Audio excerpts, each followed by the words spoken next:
Olá, meu querido irmão, minha querida irmã, eu desejo que a paz do Senhor Jesus repouse agora sobre você e sobre a sua família, hoje e sempre. Amém? Eu sou o pastor Antônio Júnior e olha, irmãos, eu estou aqui hoje pedindo a Deus uma resposta.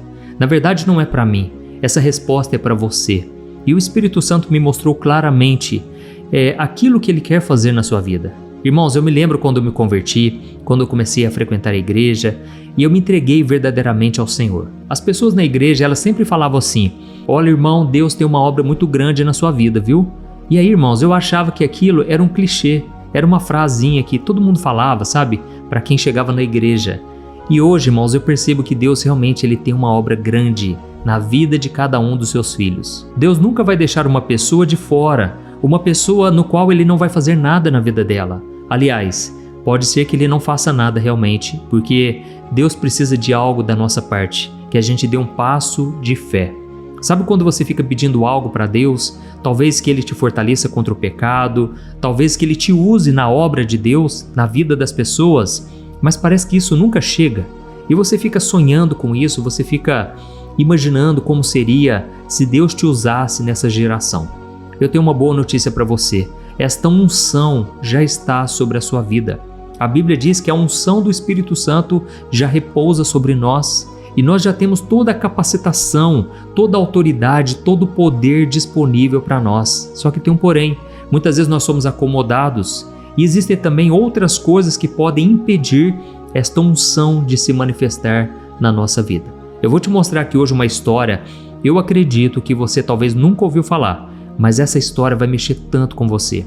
A história desse homem chamado Geazi. Ele era servo do profeta Eliseu e nós sabemos que Eliseu ele foi duplamente usado por Deus comparado à vida do profeta Elias. Elias colocou a capa sobre o profeta Eliseu e ele fez o dobro de milagres que o profeta Elias, que já era tremendamente usado pelo Senhor. Então, se você deseja também ser usado por Deus através de curas, milagres e tantas maravilhas, você precisa fazer o que eu vou te falar nessa mensagem aqui hoje e eu creio que Deus vai te usar muito. Amém? Será que você pode dizer um glória a Deus aí? Escreve aí nos comentários: pastor, eu quero muito ser usado por Deus. Escreva aí. Ou então escreva assim: Deus, eu quero muito ser usado por ti. Ou escreva assim: Deus, eis-me aqui, envia-me a mim. Olha, essa mensagem de hoje vai mexer muito com você. Antes de começar, eu só vou pedir para você se inscrever no meu canal. É só você clicar no botão aqui embaixo do vídeo e do lado vai aparecer um sininho. Clica nele também e selecione a opção todas para você não perder os próximos vídeos que eu colocar, tá bom? Eu quero te ajudar na caminhada com Deus todo dia e eu quero orar por você de manhã e à noite. Então não perca as orações que eu faço aqui no canal, 5 da manhã e 6 horas da noite. Elas vão mudar a sua vida, eu creio nisso. Amém? Irmãos, como eu estava falando para vocês, muitas vezes a gente pensa que precisa de um sinal do céu ou de um evento extraordinário para a gente começar a viver tudo que Deus já prometeu, não é verdade? Mas, irmãos, a palavra nos mostra que Deus libera a unção, ou seja, o poder, a autoridade, a capacitação, e cabe a nós ativarmos esta unção. Guarde isso, quem vai ativar a unção é você. E para nós entendermos melhor tudo isso, eu quero te apresentar hoje aqui um personagem da Bíblia que pouca gente sabe dele, poucas pessoas eu já vi pregar sobre ele, que foi Geazi, o servo do profeta Eliseu. Talvez você já tenha ouvido falar da multiplicação do azeite na casa de uma viúva. Lembra daquela história? Eliseu falou para aquela mulher juntar vasilhas e derramar o pouco azeite que ela tinha e aconteceu um grande milagre. À medida em que ela foi derramando o azeite, ele não acabou. E à medida em que ela foi colocando as vasilhas, todas elas foram cheias, até que o azeite só parou de ser derramado quando já não tinha mais vasilhas. Irmãos, Geazi estava naquele lugar. Ele presenciou todo aquele milagre. Ele viu tudo o que aconteceu na vida daquela viúva. E ele também viu, irmãos, quando Eliseu ressuscitou o filho de uma mulher sunamita. Ele estava lá também, ele presenciou esse milagre. E teve um outro momento também que ele participou. Ele chegou a ver Naamã, que era um comandante do exército, ser completamente curado da lepra. Assim que ele mergulhou 7 vezes no Rio Jordão, a sua pele, que era toda marcada por aquela doença, de repente ficou com uma pele de um bebê. É isso que a Bíblia diz. Ou seja, irmãos, Geazi não era uma pessoa distante dos milagres de Deus. Ele estava sempre diante de grandes maravilhas dia após dia. E o mais curioso, irmãos, é que teve um momento em que o profeta Eliseu resolveu dar uma chance para Geazi. Ele deu a oportunidade dele agir com a mesma autoridade que o profeta Eliseu carregava. A Bíblia conta que o filho da mulher sunamita estava morto. E sabe o que Eliseu fez? Ele entregou o seu cajado a Geazi e mandou ele colocar sobre o menino para que ele voltasse a viver. Só que, irmãos, quando ele fez isso, sabe o que aconteceu? Não aconteceu nada. Geazi voltou então para Eliseu e disse que o menino continuava sem sinais de vida. E aí a gente fica se perguntando, né? Será que faltou o poder de Deus na vida daquele homem? Será que Eliseu deu uma ordem errada? Irmãos, a resposta é não. O que faltou na vida de Geazi foi uma fé inabalável. Foi a convicção de que ele já tinha a unção de Deus na vida dele. Mas o problema é que ele não creu de todo o coração, entendeu? E eu vou te mostrar também por que ele não creu de todo o coração. Eu vou te explicar daqui a pouco. Mas, irmãos, olhando para a nossa própria história, muitas vezes acontece isso com a gente também, né? A gente já tem a capacitação de Deus, Deus já entregou palavras, Deus fala o tempo todo que Ele está conosco, mas o problema é que a gente não acredita. Olha, eu creio que eu estou falando aqui para pessoas específicas hoje. Tem pessoas que têm dons, têm talentos, mas elas não movem uma palha sequer. Elas não fazem nada para que Deus possa operar o milagre. Irmãos, eu não estou falando que é fácil não, fazer a obra de Deus é difícil, é pesado, é um fardo. Mas, irmãos, vale a pena obedecermos ao Senhor, vale a pena arriscarmos e darmos um passo de fé, amém? E quando a gente compara a postura de Geazi com a de um servo de Deus chamado Josué, a gente percebe a grande diferença entre os dois. Talvez você não saiba, mas Josué foi o líder que veio depois de Moisés. Ele sucedeu Moisés. E antes de Moisés morrer, a Bíblia conta que ele impôs as mãos sobre Josué, liberando sobre ele uma unção para liderar todo o povo. Só que, irmãos, essa unção não foi automática, ela teve um momento certo de começar. E então, lá no livro de Josué, capítulo 1, o versículo 2, o próprio Deus disse essas palavras para Josué: "O meu servo está morto, Josué. Agora, levante-se e atravesse o rio Jordão com todo esse povo para a terra que eu estou dando aos israelitas." Olha isso, irmãos. Aqui Deus estava dando uma ordem de avanço. Ele precisava se levantar, ele precisava caminhar com esse povo e não ter medo. Ele não falou para Josué assim, Josué, fique aí onde você está, eu vou derramar um poder novo do céu. Ele não fez isso. Em vez disso, ele falou: Josué, levante-se e comece a atravessar o rio Jordão. Ou seja, Josué já tinha tudo o que ele precisava, faltava ele dar um passo de fé, obedecer às instruções de Deus e seguir adiante. E a Bíblia diz então que os sacerdotes começaram a carregar a Arca da Aliança e Deus foi abrindo o rio Jordão e um grande milagre aconteceu. Então, quando a gente compara essa atitude de Josué, que se dispôs a colocar a sua fé em ação, com a atitude de Geazi, nós percebemos que Geazi teve tudo nas mãos, irmãos. Mas ele não ativou aquela unção, entendeu? Ele só observava os milagres acontecerem pelas mãos de Eliseu, mas ele nunca se via como alguém capacitado pelo Senhor. Olha, deixa eu te falar uma coisa, eu até hoje não me sinto capacitado. Nenhum de nós é capacitado o suficiente, mas a nossa dependência tem que estar no Senhor, porque quem faz é Ele, amém? Nós não temos poder para operar milagres. Nós não temos força nem mesmo para vencer o pecado, para suportar as provações da vida, mas é Deus quem faz a obra.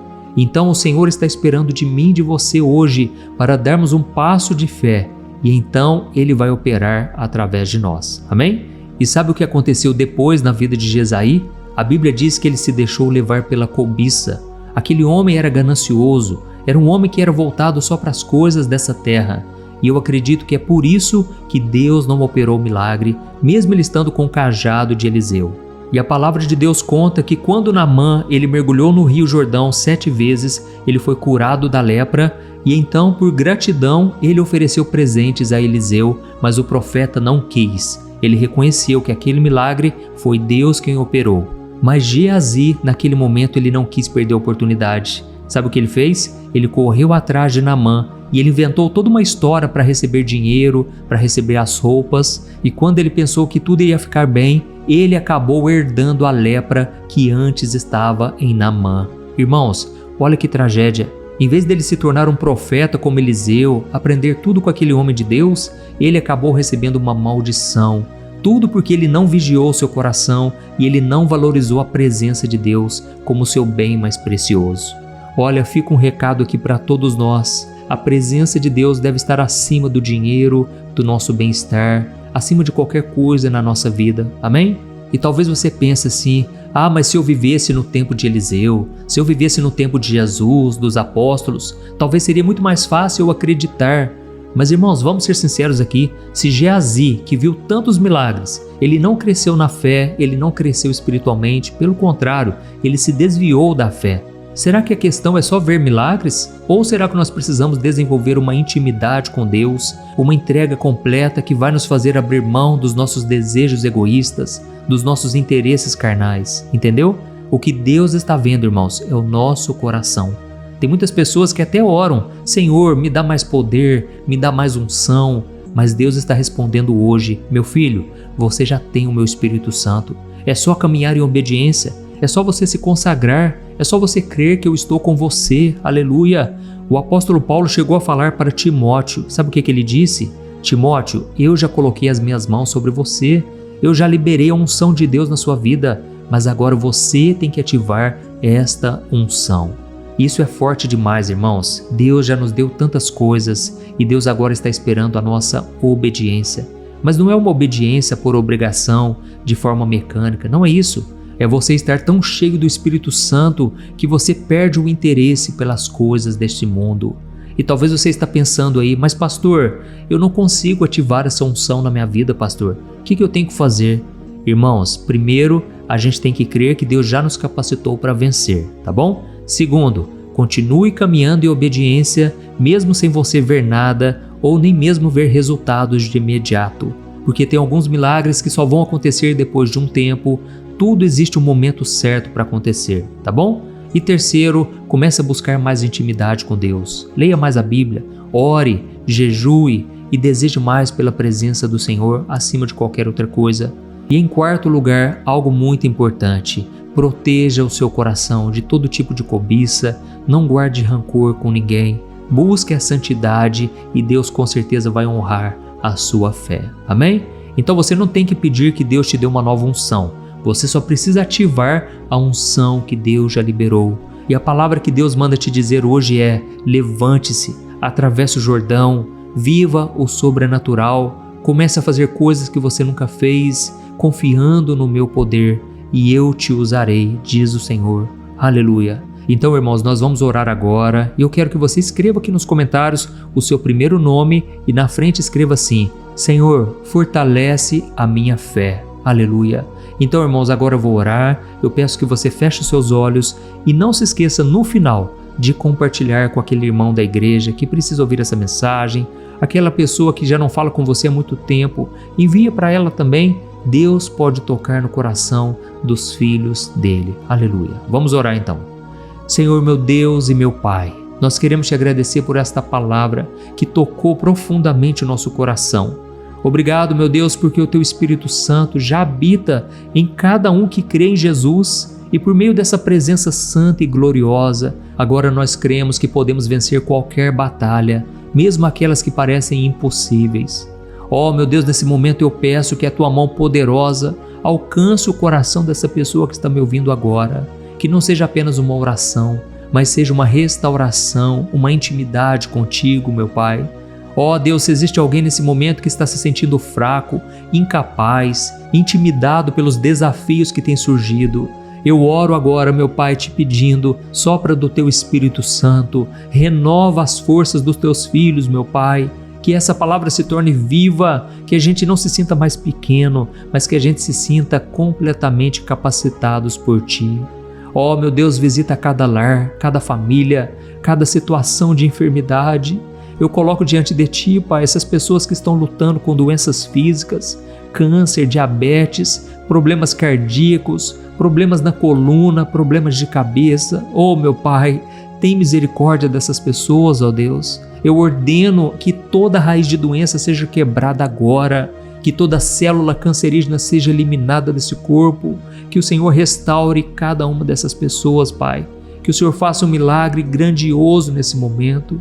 Eu intercedo também, meu Pai, pelas feridas emocionais.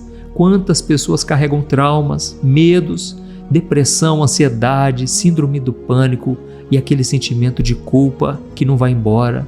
Ó Deus, em nome de Jesus eu declaro libertação para essas mentes e corações. Que toda opressão do inimigo caia por terra agora. Que venha o teu bálsamo de cura, Senhor. Que essas pessoas sintam um renovo espiritual. Ó meu Deus, obrigado, meu Pai, por tudo que o Senhor já fez até hoje. Mas eu creio que o Senhor vai fazer muito mais, ó Pai. Tem pessoas aqui hoje, ó Deus, que estão com as portas fechadas. Tudo está dando errado. Eles enviam currículos e parece que nada dá certo. Eles ganham pouco no emprego, não estão satisfeitos. Ó meu Deus, dá direção para os teus filhos, meu Pai. Nos ajude a crescer em todas as áreas da vida. Nos ajude a prosperar, porque eu creio que a unção já foi liberada. E é por isso que eu te glorifico, Senhor, porque o Senhor já fez tudo por nós. Há 2000 anos atrás, Jesus morreu na cruz em nosso lugar. E com a sua ressurreição, hoje nós podemos ser libertos do pecado.